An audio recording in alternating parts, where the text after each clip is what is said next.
Hello, this is Douglas Robinson with Synapse Software, and in this video, we're going to go over a new feature in version 2.7. This is going to be a new warning that can show up on the home screen when you first boot up Cortex. This warning will show up both for standard users and admins, and it will show if your database is missing full text catalogs for either any table or the specific selected table. So in the past, we've had a warning that shows up in this spot for if the server, the actual database server, is missing SQL full text search as an installed component.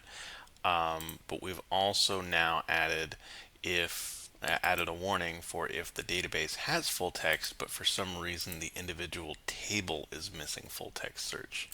And in addition to this warning, if you have this problem, for example, if you've manually imported data into a SQL Server database and manually reconstructed it instead of using one of the backup and restore tools, now we have as well a tool to fix this and to manually construct the full text search catalogs. So if you have this error and you have an admin permission in Cortex, you can go under Structure, Database Inspector, you can click Troubleshooting, you can click Full Text Search Objects, and you can select this button right here that says Create and Repair Full Text Catalogs. That'll take a moment to run, and then you'll see an output of everything it created.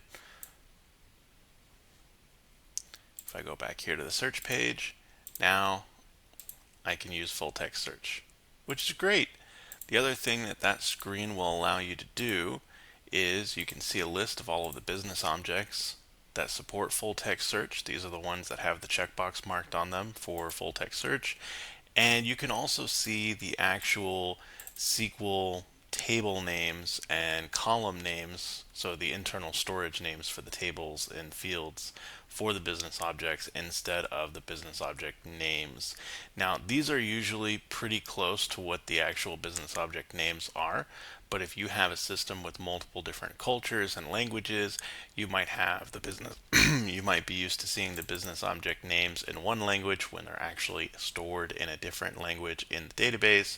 Or in the case of, let's say, change, sometimes the business object is named change request and the table is named change. And also with group objects, you can have just a group leader name as the storage name. So usually they're pretty close to the business object name, but they can always be different for things like spaces, special characters, localization, changes over time, so on and so forth. And that's it.